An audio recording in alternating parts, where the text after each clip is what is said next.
لما waxaan salaamay dadka YouTube-kayga ku xiran iyo barayga bulshada bariida wanaagsan habeen wanaagsan waxaan rabaa inaan la wadaago oo aan yar hadlo aduu eeba weyn yiraahdo waxaan ka hadlayaa mowduucan ugu magac daray wasmada laga soomiyaa waxaan ka wadaa haweenka markay weynaadaan oo ay dhaafaan aduu kontonka ama 40 iyo xoogaa markay gaaraan kontonka meelaha ay galaan waxaa ka taga silgororka ama dhiigga caadada waxa loo yaqaan anu silgoror baa waaqaanaa marka way magac ku haboon buu leeyahay marka silgororka ayaa ka yaraada dumarkuna arintaasu may ogola inay dhacday way ka xumaadaan haweenku sababta keenaysa inay ka xumaadaana markuu silgororku uu ka dhamaado ragga ayaa waxay rumaysan yihiin naagaha hadduusan dhiig ka imaanaynin oosan ilmo dhalaynin inaan loo galmoonin oo waxay u arkaan nimanku naagta kaliya marka kaliya loo galmoon karo inay ilmo inay dhasho haddaysan mar meesha caloosha ilmo ku qaadayn oosan meesha ilmo ka soo noqonayn raggu waxay u arkaan wasmo lagu daalayo wasmo qayr darro ah wasmo aan loo baahnayn in la sameeyo oo wasmada waxay u sameeyaan galmadu nimanka badankooda inay ilmo isu bedesho kali ah wadaqka bulshada ay haystaan waa meesha ay maamaayada ay ka dhahaan naaga wax ka soo noqonaynin miyaan ceela wax ka soo noqonayn iskuma daaliyo ayagoo dumarku u adeegsanaya halkaa marka gabadhu qofta dumara ilaa intay ay maaragtay dadaali karto ayay dadaashaa maalinta uu silgororka iska weyso ayaa waxaa u bilowda walwal waxaa u bilowda naxdin waxaa u bilaabata calool xumo waayo waxay ogtay ninkeeda inuusan u galmoon doonin inuu arkay islaam weynaatay xilligaa loo baahan yahay inay iska cibaadaysato ilaahay ay iska barido meelaha inay iska fadhiisato haddaba haweenku waxay sameeyaan way qariyaan inay dhahaan waxaan soo gaaray da'dii ukunta intay dhammaato uusan imaanaynin dhiig uusan imaanayn dumarku ukumay leeyihiin ukumahan markay jabaan ayay waxay noqdaan dhiig ama ilmay noqdaan marka ninkiiba wuxuu ku dhahdaa waan xanuunsanayaa hindiya ii dir waxaan rabaa inaan hindiya aado dhabarka ay xanuunaya dhiiggi baa iga wareersan waa dhiig la waayo oo iska xilligiisi gaaro oo iska tegay dhiiggi baa iga wareersan marka hindiya loo diraa odayga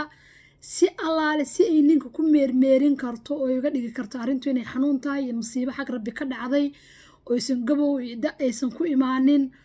waa in ay maaragtay ay wax kasta samaysaa wan baa loo qalaa wanii qala inay isku baantaan haweenka ayagaa isla hadla sancooyin kale bay sameeyaan umusubyaan baa dhexda ii fariisatay waxbaa ay haya ilmihii uurma yeelanayo iska daba wareegaas iyo ila meereesadaas iyo waxaasoo dhan waxay u samaynaysaa waxaa inay ninkeeda weyso waayo ninku maalintay gabadhu ay dhiiga ka tagto wuxuu leeyahay waxaan raadinayaa naag dhaqmaada ereyga dhaqmaad waxaa weeye inaad wax dhali kartid siilkaagu inuu qoyan yahay oo ilmana aad dhali kartid ma garanaysaa ilaa ninkaanu galmada raaxo uma arko inuu galmoodo inuu astareexo inuu raaxaysto in la shumiyo in la soo dhaweeyo uma arko inuu galmo sameeyey waa in naagta caloosha soo kuusantaa oo ay uur yeelataa markaasu wuxuu arkaa inay galmadiisa markhaati ay leedahay inuu wax uurayn karo inuu nin yahay ninnimadiisa inay wax ka dhiman yihiin ayuu isku arkaa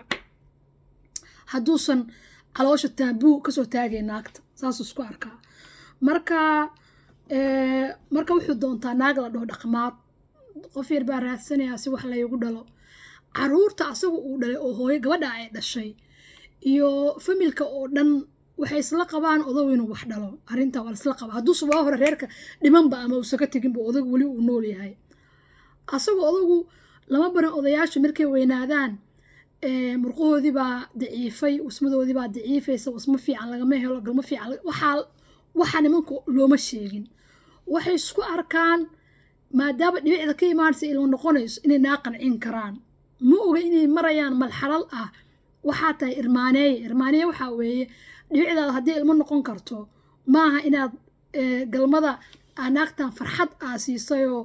aad raaxo fiican siisay maaha ragguna taas ma yaqaanaa naftirkeeda oo waxay u malayn naagta hadday uureeyaan inay kacsiga ka bacay oo raaxaysatay dumarkuna uur way qaadi karaan oo iskuma xirna inay ay waxoodu yimid oo ay iskuma xirna garanaysaa arrin isku xiran ma ahan saasaa markaa waxay keentaa haween badan inay hindiya sii aadaan garanaysaa hadalka haddaan ku noqdo iskuma xirna in gabadha ay uur yeelato oo inay maxaa la dhahaa ay raaxaysato waa laba arrimood oo shaqo iyo shaqul isku lahayn laakiin nimanka way iskugu xiran tahay iskuulaadkan looguma dhigo wacyigelina ma haystaan marka waa saas taasaa waxay keenaysaa in lacag badan hindiya qaadato inay haween badan hindiya usii qolqolaan in wanan la qalo in gabadhu ay dasmuraal noqoto waayo inuu ninkaagu kaa tago adigoo da-daadina ay soo weynaatay oo suuqa shukaansiga uu kaa xayiran yahay oo ay yaro adag tahay inaad nin guursatid lacagna aan haysanoo ninkan uu ku biilo oo markaa ilmo dhalaysa waxay haystaan markay uur yeeshaan wax yaroo maaragtay attention maxaa lagu dhahaa soo jiidasho inuu ninku uu soo jiito gabadha ku dhaho uur baa leeda oo loo raxmado oo naagta uurka leeda uur bay leeda miskiinada waxaa la dhaho wax loo keeno meesha marka daryeelkii iyo ilaalintii ninkeeda ka heli jirtay iyo raxmadii baa meesha ka baxaysa oo ninku wuxuu arkayaa mid gabowday xilligaana u baahan inay cibaadaystaan soo ma arag inaa kumantiga lagu soo qoro xilligaa cibaadaysan laheed baa la gaaray xilligaa ilaahay baryi laheed baa la gaaray ayagu waxay iska dhaadhacsiiyeen baryada ilaahay inay ku xirantaha xilli la baryo xilligaasna inuu yahay dumarku markay silgorarka waayaan gebigiisaba oo marka kale inaysan hadday cibaadada ka tagaan iyo haddii kale waxba looma arko ma garanaysaa marka waa arrin mucjisa waana dhibaato haysata nimankuna waxay carruurta u dhalaan jacayl maahan mana daryeelaan laakiin waa inay ku faanaan waa inuu dhaho anigu waxaan guursaday 3 naagood baan guursaday 4 baan guursaday waxaa ii joogtay 25 ciyaal 30 baa ii joog waa 30 ciyaal weligiis una aabba dhihin waa 30 ciyaal weligiis uusan korin waa 30 ciyaal una laabta gelinin waa 30 ciyaal meeshay ku dhashin una ka warqabin waa 30 ciyaal xanuunkiisa uunan ogeyn caafimaadkooda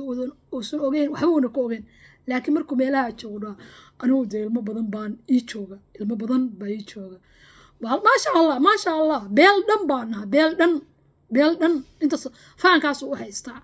بيشاس دم با قار waxay noqdaan tuugo qaar waxay noqdaan wadaado qaar waxay noqdaan in lagu dagaalamo dab la shito qoryo la shito niman kala tuugayo odayaala qabiilka u dagaalan balaayal haway dhintaan waa dad silicsan weeye marka waarna isku xiran raggu waxay ku faanaan ilmo badan baan haysanaa dumarkuna waxay ku faanaan inay guri dhisteen lacagta helaan dhan way iska qadiyaan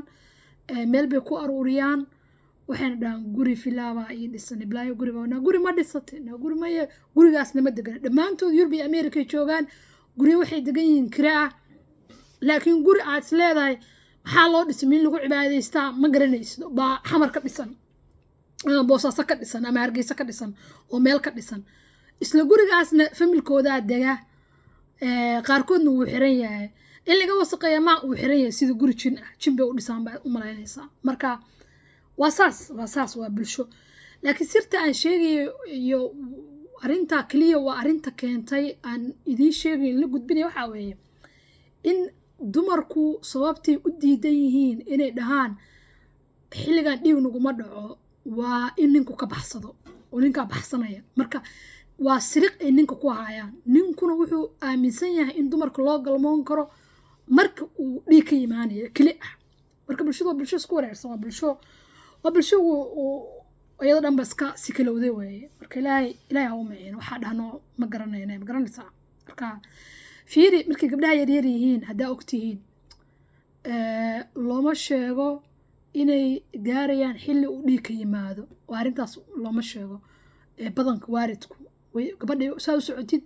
baad dhigaa imaanaya markaasaan argagax iyo naxdin baa kugu dhacay dadkii baa la wadaagaysa markaas iska caadi xilliga kaloo dumarku da-du uga tago dhiigana oo ay dhiigga uga tagaan layskuma sheego ayada gabar soo fariisto oo dhahaysa ma arkaysa inta badan ka sheekeynaysa da aleela waxaan umalaya hal gabar inaa arkay baan umalaya hal qof oo dumar haddaana been sheegin oo gabar aamina la dhaho sharaxaysay markuu dhiigga dad ka tago haweenka waxa ay xanuunada iyo waxa ku dhici kara wax noocaas marka haweenku kama sheekeeyaan dumarku markuu dhiig ka tago arrintan waa sir nimanka laga qariyaa nimanka baxsanaya ayagana niyad jab bay ku tahay ma aqbali karaan garanaysaa gabar kasta way rabtaa inay ninkeeda haysato oo laabta gashato halka dadyooga kale adduunka markuu gabadh dhiig ka tago ilmaha ay korsadaan iyo waxa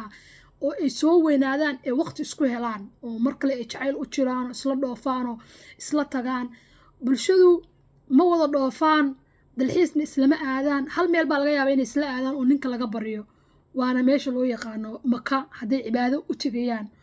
ninkuna xilliga kaliya uu naagtiisa geyn karo waa markuu rabo naag kalena u galmoodo oo